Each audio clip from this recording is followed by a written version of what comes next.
যুক্তরাষ্ট্রের সঙ্গে বাংলাদেশের যে বাণিজ্য চুক্তি হয়েছে, যেটা নিয়ে আমি নিজে অনেক দিন ধরে উদ্বিগ্ন ছিলাম এবং এটা নিয়ে নানা কথা আমি বলেছি এবং আরও অনেকেই বলেছেন, বিভিন্ন জায়গায় লেখালেখি হয়েছে।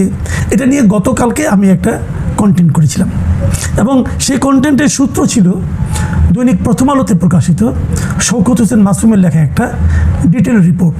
এবং সেই কন্টেন্টের শেষ দিকে আমি বলেছিলাম যে মাসুম সাহেবের এটা ছিল প্রথম রিপোর্ট, এরপরে উনি আরও একটা রিপোর্ট বিশ্লেষণ করে করবেন এবং আপনাদের সবাইকে সেটা আমি পড়ার অনুরোধ করেছিলাম। আমার ধারণা আপনারা পড়েছিলেন এবং আমিও পড়েছি এবং আমি পড়ার পর আমার কাছে মনে হয়েছে এই বিষয়টা নিয়ে আপনাদের সঙ্গে শেয়ার করা উচিত।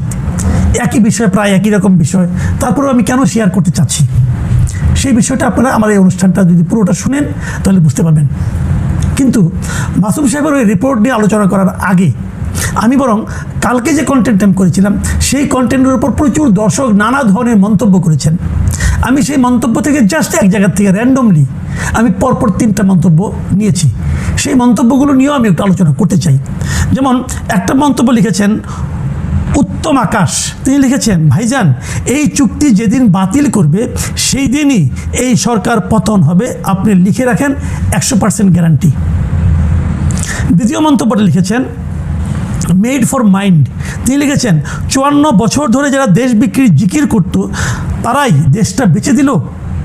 এবং 3 নম্বর মন্তব্যটা যেটা পড়ছি আমি, গিয়াসউদ্দিন, তিনি লিখেছেন আমাদের দেশের স্বার্থে এই চুক্তি অবিলম্বে বাতিল করা হোক। আমি এই 3টা মন্তব্য নিয়ে একটু কথা বলি। আমি নিচের দিক থেকে পড়ি।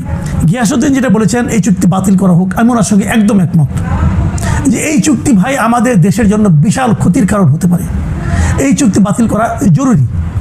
দ্বিতীয় যে মন্তব্যটা, যে 54 বছর ধরে যারা দেশ বিক্রির জিকির করতো তারাই দেশটাকে বিক্রি করে দিল, এই কথাটা কিন্তু ইন্টারেস্টিং। এই কারণে দেখুন এই চুক্তিটা কে করেছিল? অন্তর্বর্তীকালীন সরকার, ডক্টর ইউনূসের সরকার। তারা কিন্তু এসেই বলছিল যে মানে ইন্ডিয়ার কাছে আমাদের দেশটাকে বিক্রি করা দেওয়া হয়েছে এবং সেই কাজটা করেছে শেখ হাসিনা সরকার। ঠিক আছে, তাহলে দেশ বিক্রি একটা মন্দ কাজ, খারাপ কাজ, আপনারা করলেন কেন?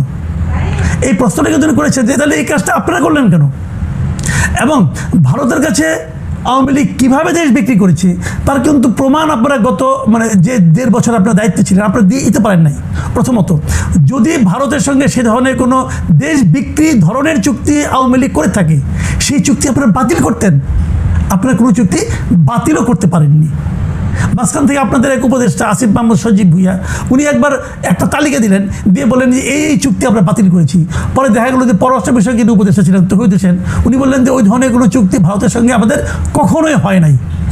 মানে আসিফ মাহমুদ সজীব ভুইয়া পুরাই হাওয়ার উপরে একটা মেরে দিয়েছেন। মানে মানুষ কতটা দায়িত্ব জ্ঞানহীন হলে পরে এই ধরনের আচরণ করতে পারে এবং দায়িত্বের একটা পদে থেকে তারপর যারা এরকম ফালতু কাজ করতে পারে তাদের কোয়ালিটিটা কোন পর্যায়ে একবার ভাবুন। আর প্রথম যে মন্তব্যটা করেছেন উত্তম আকাশ, তাকে বলি ভাই এই যে আপনি বলছেন না যেদিন চুক্তি বাতিল হবে সেই দিনই এই সরকার চলে যাবে, আপনি 100% গ্যারান্টি দিচ্ছেন, এটাই হলো গিয়ে জুজুর ভয়। এই জুজুর ভয়টাই আমার ধারণা আমাদের বর্তমান পররাষ্ট্রমন্ত্রী এই সরকারকে দেখিয়েছে। আমার ধারণা ভুলও হতে পারে, আপনার ধারণা সঠিকও হতে পারে, কিন্তু আমি মনে করি এত তাড়াতাড়ি যদি হয় না রে ভাই, এত তাড়াতাড়ি হয় না তো কিছু। জনগণ সঙ্গে থাকলে আমরা অনেকে তো বলেন যে এই যে শেখ হাসিনা সরকারের পতন ঘটিয়েছিল আমেরিকা, ঘটনা সত্য আপনি বলতে পারেন ভাই, আমি বিশ্বাস করি না। যদি জনগণ সঙ্গে থাকতো আওয়ামী লীগের তাহলে কেউ পারতো না। কিন্তু ওই সময় তো আওয়ামী লীগের সঙ্গে তো জনগণই ছিল না। দ্যাট ওয়াজ দ্য কজ, যে সামান্য ধাক্কাতে পড়ে গেছে। যাই হোক, এখন আজকে এটা একটা ডেভেলপমেন্ট আপনাদেরকে আমি বলি। আজকে আমরা দেখলাম যে যুক্তরাষ্ট্রের সঙ্গে এই বাণিজ্য চুক্তি নিয়ে আমাদের যে বাণিজ্য মন্ত্রী আছেন খন্দকার আব্দুল মুক্তাদির, তিনি কিছু কথা বলেছেন এবং তার কথাগুলো শুনে আমি আসলে হতাশই হয়েছি। তিনি বলার চেষ্টা করেছেন যে যুক্তরাষ্ট্রের সঙ্গে বাণিজ্য চুক্তি নিয়ে উদ্বেগের কিছু নেই। মুক্তাদির সাহেব, আপনি মন্ত্রী মানুষ, আপনি অনেক জ্ঞানী লোক, কোনো সন্দেহ নেই, কিন্তু উদ্বেগের নেই এটা আপনি কী করে বলেন? আপনি চুক্তিটা পড়েছেন, আমার ধারণা পড়েছেন, আপনাকে কেউ পড়ে শুনিয়েছে, তাহলে আপনি কোন বিবেচনায় বলেন যে উদ্বেগের কিছু নেই? আমরা তো গতকাল ডিটেল বললাম, আপনি প্রথম আলোর এই 2টা রিপোর্ট পড়েন, উদ্বেগের কিছু আছে কি না দেখুন। আজকে প্রথম আলো যে এই রিপোর্টটা হয়েছে সেই রিপোর্টের একদম শুরুটা কী হয়েছে আমি আজকেও আবার পড়ে শুনি আপনাদেরকে। আজকে সেই শিরোনামটা ছিল যুক্তরাষ্ট্রের সঙ্গে বাণিজ্য চুক্তিতে বাংলাদেশের লাভ সামান্য, ক্ষতিই বেশি। এবং সেখানে লেখা হয়েছে যে যুক্তরাষ্ট্রের সঙ্গে করা পারস্পরিক বাণিজ্য চুক্তির কারণে বাংলাদেশ রাজস্ব হারাবে, বেশি ধরে পণ্য কিনতে হবে, যুক্তরাষ্ট্রের চাওয়া অনুযায়ী নীতি ঠিক করতে হবে এবং বাধ্যতামূলকভাবে অসংখ্য শর্ত পালন করতে হবে। বিপরীতে এই চুক্তির ফলে যুক্তরাজ্যের বাণিজ্য বাড়বে, নিজের ভূরাজনৈতিক কৌশল অনুযায়ী বাংলাদেশকে নীতি নিতে বাধ্য করতে পারবে এবং এর বিনিময়ে বাংলাদেশকে তেমন কোনো ছাড় দিতে হবে না। সব মিলিয়ে এই চুক্তির ফলে বাংলাদেশের লাভ অতি সামান্য, ক্ষতি বেশি। এই যে রিপোর্টার লিখলেন, আর আমাদের বাণিজ্যমন্ত্রী বলছেন এটা নিয়ে উদ্বেগের কিছু নাই, যে চুক্তির কারণে আমার ক্ষতি বেশি, লাভ খুবই সামান্য, সেই চুক্তি নিয়ে আমি উদ্বিগ্ন হব না? আমি মুক্তাদি হিসেবে কথা শুনে হতাশ। আমি বুঝতে পারি না উনি আমাদের বাণিজ্যমন্ত্রীর দায়িত্ব নিয়েছেন, উনি আসলে কার পক্ষের লোক? উনি কি দেশের জনগণের পক্ষের লোক নাকি যুক্তরাষ্ট্রের পক্ষের লোক? আমি কিন্তু এই প্রশ্নটা করতে চাই। উনি নানা রকম পাইলেনারে ব্যাখ্যা দিয়েছেন। উনি বলেছেন কি, শুনেন ওনার কথাটা একটু আপনাদেরকে পড়েই শোনাই। উনি বলেছেন যে বর্তমান সরকার এই চুক্তির সূচনাকারী নয়, তবে রাষ্ট্রীয় ধারাবাহিকতার অংশ হিসেবে উত্তরাধিকার সূত্রে পেয়েছে। রাষ্ট্রের মধ্যে সম্পাদিত কোনো চুক্তি ব্যক্তিগত চুক্তির মতো নয় যে ইচ্ছে মতো বাতিল করা যাবে। এটি একটি বাস্তবতা এবং আমরা সেটিকে দেশের বাণিজ্য ও বিনিয়োগ সম্প্রসারণে সর্বোচ্চভাবে কাজে লাগাতে চাই। আমি এই কথাটা বলতে চাচ্ছি যে প্রথম যে ব্যাখ্যাটি বলেছেন, এই চুক্তির আমরা সূচনা করি নাই, আমরা উত্তরাধিকার সূত্রে পেয়েছি, কথাটা 100% ঠিক। এইটা সূচনা করেছে অন্তর্বর্তীকালীন সরকার। তারপরে যদি তুমি যে কথাগুলি বলেছেন সেই কথাগুলি নিয়ে আমার আপত্তি। উনি বলতে চাচ্ছেন এটা আমরা ইচ্ছা করলে বাতিল করতে পারবো না, এটা ব্যক্তিগত চুক্তির মতো নয়, রাষ্ট্রীয় চুক্তি বাতিল করতে অনেক সমস্যা হয়। আচ্ছা, চুক্তি বাতিল নিয়ে আমি একটু পরে বলছি। তারপর উনি বলছেন এটি একটি বাস্তবতা এবং আমরা সেটিকে দেশের বাণিজ্য ও বিনিয়োগ সম্প্রসারণে সর্বোচ্চভাবে কাজে লাগাতে চাই। আপনি কিভাবে কাজে লাগাবেন?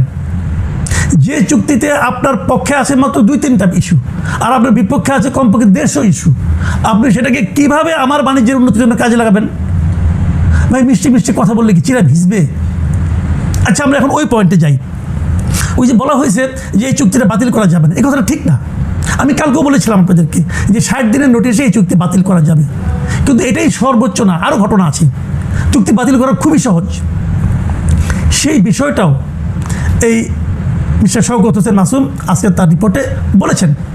প্রথম আলো রিপোর্টে যদি আপনারা একটু পড়েন তাহলে দেখবেন সেখানে উনি জানিয়েছেন যে জিনিসটা, যে এই চুক্তিটা হয়েছে 9 তারিখে, ফেব্রুয়ারির 9 তারিখে, এবং 17 তারিখে তারেক রহমানের সরকার দায়িত্ব নিয়েছে। 20 ফেব্রুয়ারি, ভালোভাবে শুনবেন এই কথাটা, 20 ফেব্রুয়ারি যুক্তরাষ্ট্রের সুপ্রিম কোর্ট এই পাল্টা বা পারস্পরিক শুল্ক আরোপ বাতিল করে দেন। মানে ট্রাম্প যে শুল্ক আরোপটা করেছিল সবাইকে ভয় দেখানোর জন্য, যে আপনার উপর 50%, আপনার উপর 25%, এই যে ট্রাম্প যে কাজটা করেছিল এই কাজটা ট্রাম্প করতেই পারে না, এই কথা বলেছিল যুক্তরাষ্ট্রের সুপ্রিম কোর্ট। এবং যুক্তরাষ্ট্রের সুপ্রিম কোর্ট বলেছিল যে এই ধরনের শুল্ক আরোপ করতে পারে কেবলমাত্র যুক্তরাষ্ট্রের কংগ্রেস, প্রেসিডেন্ট পারে না।